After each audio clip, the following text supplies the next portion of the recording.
السلام علیکم ورحمۃ اللہ وبرکاتہ۔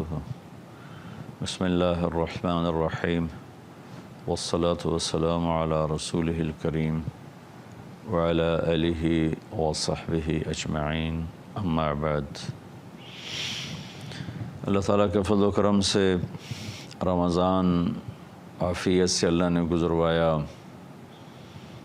آج 28واں روزہ ہے، کل 29واں ہوگا۔ ممکن ہے اس سے اگلے روز عید ہو یا اس سے اگلے روز۔ جتنا کچھ ہوا اس پہ اللہ کا شکر ادا کیا جائے۔ جو کوتاہی ہوئی جان بوجھ کر، خطا سہون، اس سے اللہ پاک کی بارگاہ میں معافی مانگی جائے کہ اللہ کے نبی کا فرمان ہے، ما اسر من استغفر وإن عاد فی اليوم 70 مرہ۔ دن میں 70 دفعہ بھی گناہ ہو، لیکن اگر آدمی توبہ کر لے تو اللہ کی بارگاہ میں مجرم نہیں ہے، وہ بھی اللہ کے بھلے اور نیک بندوں میں شامل ہے۔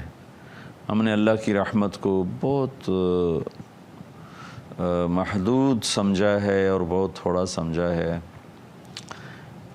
اللہ کی رحمت جیسے اللہ اپنی ذات میں لامحدود ہے، اللہ کی رحمتیں لامحدود ہیں۔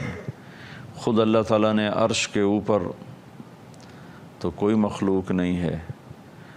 عرش کے اوپر اللہ تعالیٰ نے ایک بہت بڑی تختی لگوائی ہے، جس کے اوپر لکھوایا ہوا ہے، ان رحمتی سبقت غضبی، میری رحمت میرے غصے سے آگے ہے۔ سبحان اللہ۔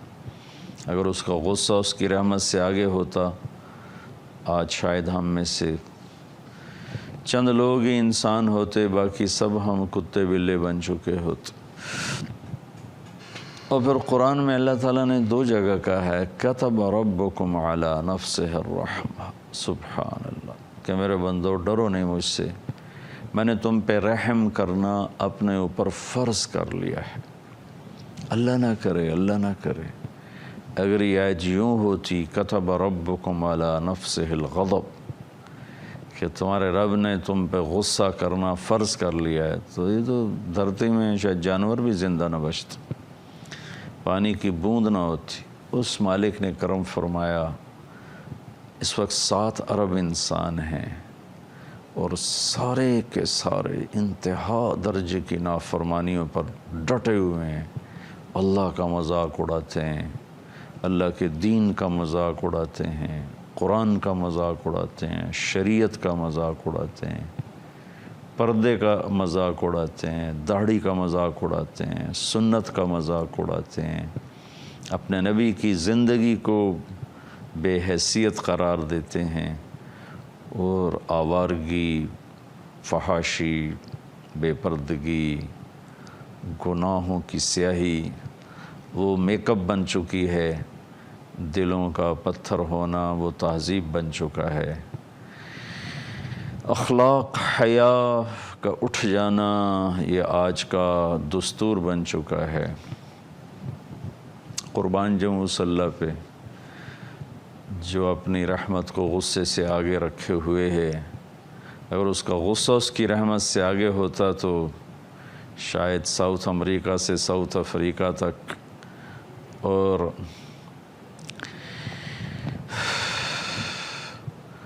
مشرق سے مغرب تک، فیجی سے لے کر ہوائی تک کوئی انسان نہ ہوتا۔ اللہ کا شکر ادا کیا جائے، اس کی رحمت ہم پر بارش کی طرح برس رہی ہے۔ ایک اس کی اپنی ذات سبب ہے، ایک جناب رسول اللہ صلی اللہ تعالی علیہ وسلم کی دعائیں سبب ہیں، آپ کا رونا اس کا سبب ہے۔ ہم 2 رحیم ذات کے اندر آ گئے ہیں۔ اللہ اپنے بارے میں بھی کہتا ہے رؤوف الرحیم قرآن میں، اور اللہ اپنے حبیب کے بارے میں بھی فرماتا ہے بالمؤمنین رؤوف الرحیم۔ تو ہم 2 رحیم ذات کے درمیان ہیں، تو ہماری کفایت ہے اور ہم دنیا میں چل رہے ہیں۔ اگر تھوڑا سا بھی غضب کی جھلک ہوتی تو پتہ نہیں آج کوئی انسان ہوتا بھی صحیح کہ نہیں۔ شکر ادا کریں، جاتا ہوا رمضان ہے، اور ایک رات رہ گئی ہے طاق جو آ جانے والی ہے، اس میں بھی جاگ لیا جائے، اور اللہ کرے اس سے اگلا دن عید کا ہو۔ اور اللہ کے نبی عید پر خوشی مناتے تھے، ہمیں بھی خوش ہونا ہے کہ اللہ نے ہمیں روزوں کے بعد ایک ملنے کا دن دیا ہے۔ اس دن میں نفرتوں کو بھلا دیا جائے، رنجشوں کو بھلا دیا جائے۔ جن سے آپ روٹھے ہوئے ہیں آپ خود ان کے گھر چلے جائیں، ان کو جا کے سلام کر لیں۔ جو آپ سے روٹھے ہوئے ہیں ان کے گھر بھی آپ خود چلے جائیں، اللہ آپ سے بہت راضی ہوگا۔ ہزاروں نفلوں پر، ہزاروں لاکھوں نفلی روزوں پر یہ آپ کا صلہ رحمی کا عمل بھاری ہو جائے گا۔ اور ویسے بھی میرا دیس نفرت بغض سینہ پک گیا ہے، دیکھ دیکھ کے، سن کے۔ مذہب کے نام پہ عجیب و غریب نفرت ہے، سیاست کے نام پر ہے، رشتوں ناتوں کے نام پر ہے، قومیت پر ہے، صوبوں پر ہے، زبانوں پر ہے، عجیب و غریب حال ہے۔ اللہ اپنا فضل فرما دے، شاید کسی رونے والی کی طفیل اللہ تعالیٰ پوری قوم کا بیڑا پار کر دے، اور پوری امت پر جو حال ہے، جس طرح لاشیں گر رہی ہیں، معصوم بچوں کے پرخشے اڑ رہے ہیں، اس سب سے نکلنے کا ایک ہی حل ہے کہ ہم سب اللہ کی بارگاہ میں جھک جائیں، توبہ کریں۔ یونس علیہ السلام کی قوم پہ عذاب آنے لگا تو سب سجدے میں گر گئے، اللہ نے عذاب اٹھا دیا۔ تو عید کا موقع ہے، ہم خوشی سے ملیں، کھلے ماتھے ملیں، ایک دوسرے کو معاف کر دیں۔ خاص طور پر جو قریبی رشتے ہیں، خون کے رشتے، بہن بھائیوں کے، خالہ، چاچا، ماموں، پھوپھی، یہ جو ماں باپ سے جو رشتے وجود میں آتے ہیں، خاص طور پر ان کو معاف کر کے خود جا کر ان کے گلے لگ جائیں۔ زیادتی بھی کی ہے تو معاف کر دیں۔ تو میرے نبی کا اس پر وعدہ ہے کہ جو صلہ رحمی کرے گا وہ جنت الفردوس میں ایک اعلیٰ درجے کی جنت ہے، جس میں اللہ تعالیٰ اس کو داخل فرمائے گا، اور وہاں شہید نہیں جا سکتا، اور وہاں بڑے بڑے نیکوکار نہیں جا سکتے۔ وہاں 3 آدمی جائیں گے، ایک عدل کرنے والا، ایک رشتہ داروں سے اچھا سلوک کرنے والا، اور ایک حلال کمائی میں پوری نہیں پڑتی تھی، حرام کما سکتا تھا، نہیں حرام میں گیا، اور اسی حلال میں گھٹ گھٹ کے زندگی گزار کے چلا گیا، ایک وہ اس میں جائے گا۔ تو میں آپ سب عزیزان جو سن رہے ہیں ان سے گزارش کرتا ہوں کہ عید کا دن رنج بھلانے کا ہو، غصے کو دور کرنے کا ہو، لڑائیاں ختم کرنے کا ہو۔ لوگ ابھارتے ہیں تیری نک نہیں رانی، تیری عزت نہیں رانی، تینوں کہیں پوچھنا نہیں، تو بغیرت ہو گئے، یہ سب شیطانی باتیں ہیں، اور یہ بات کرنے والے ہمارے بڑے ہی نادان دوست ہیں، بہت ہی ناسمجھ دوست ہیں۔ اللہ تعالیٰ ایسی نصیحتوں سے ہم سب کی حفاظت فرمائے۔ تو عید کو ہم خوبصورت بنائیں، ایک دوسرے سے مل کر محبت کے ساتھ۔ نبی پاک صلی اللہ علیہ وسلم عید الفطر میں صبح کچھ کھا کے جاتے تھے، اور بڑی عید قربانی میں کچھ نہیں کھاتے تھے، جا کے نماز پڑھاتے تھے اور آ کے قربانی کا گوشت ہی کھاتے تھے، لیکن عید الفطر میں جانے سے پہلے میٹھا کھاتے تھے، کھجور ہوتی تھی یا کوئی اور ایسی میٹھی چیز۔ عام یہی پڑھنے میں آیا کہ آپ کچھ کھا کر، میٹھا کھا کے آپ تشریف لے جاتے تھے اور جا کر عید کی نماز پڑھاتے تھے، پھر واپس آتے تھے۔ تو عیدگاہ تھی مدینہ منورہ میں جہاں سارے اکٹھے ہوتے تھے، وہاں عید کی نماز ادا فرمایا کرتے تھے، پھر سب ملتے تھے، پیار محبت، ہنسی مذاق سب کچھ ہوتا تھا۔ تو اس کو بھی ہم خوشی کا دن بنائیں اور توبہ کا دن بنائیں۔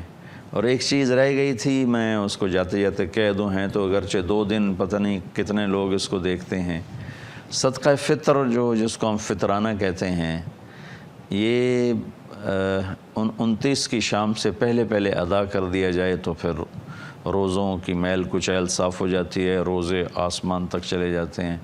نہ ادا کیا جائے تو پھر یہ معلق ہو جاتے ہیں، لٹک جاتے ہیں، اوپر نہیں جاتے ہیں۔ اور صدقہ فطر کشمش کے حساب سے میرے نبی دیا کرتے تھے، 3 کلو کشمش دیا کرتے تھے۔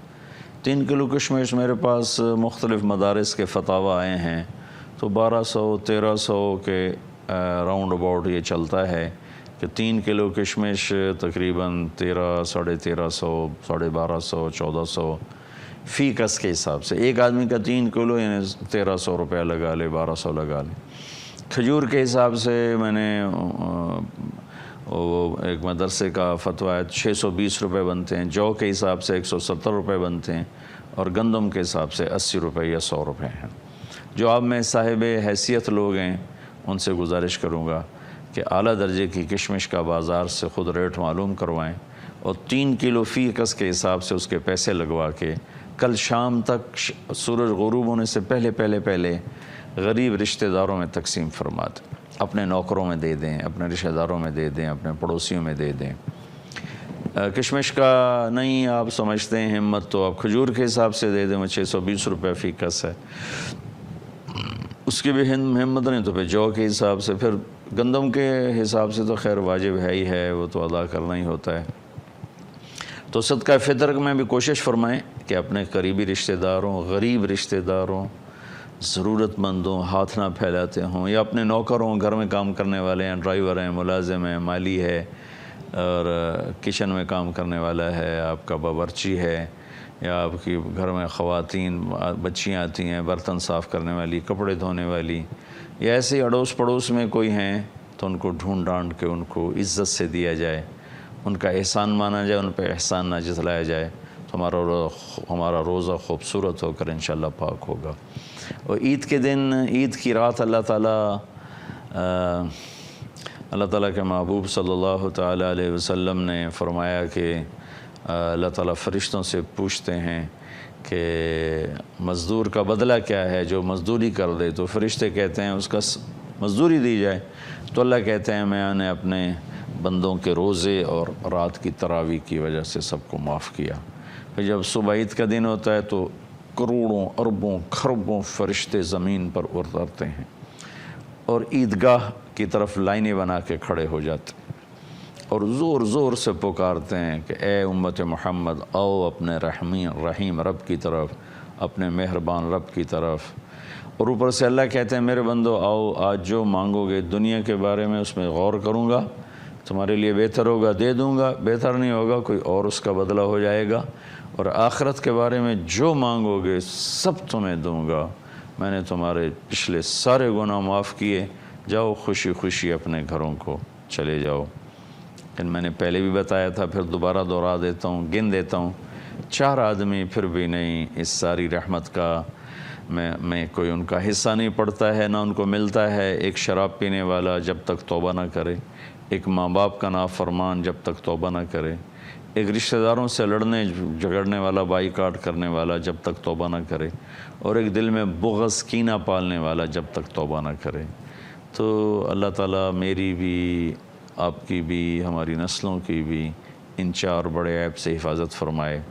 رمضان میں ماشاءاللہ آپ نمازیں پڑھتے رہے، ذکر کرتے رہے، قرآن پڑھتے رہے، باقاعدگی سے آتے رہے۔ بہت سے اب ہوں گے میرے بھائی بہن، بچے بچیاں جو ہی عید کا چاند نظر آئے گا تو نماز بھی چلی جائے گی، دوپٹہ بھی چلا جائے گا، اور قرآن بھی چلا جائے گا، ذکر بھی چلا جائے گا۔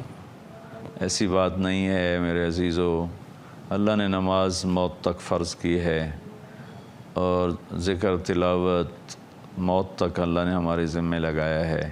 بہت سے لوگ رمضان میں رشوت نہیں لیتے کہ جی رمضان آئے گا رشوت نہیں لینی، گویا رمضان میں شریعت اور ہے اور رمضان کے بعد اور ہے۔ رشوت ہر حال میں حرام ہے، کئی جھوٹ چھوڑ دیتے ہیں، کئی ملاوٹ چھوڑ دیتے ہیں، لیکن کئی دبا کے رکھتے ہیں، وہ بالکل ہی مر چکے ہیں اندر سے۔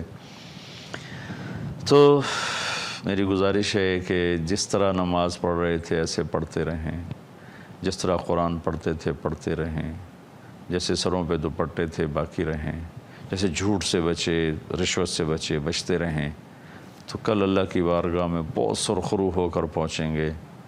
اللہ میرے اس پیغام کو میرے لیے بھی، آپ کے لیے بھی ہدایت کا ذریعہ بنائے۔ السلام علیکم ورحمۃ اللہ۔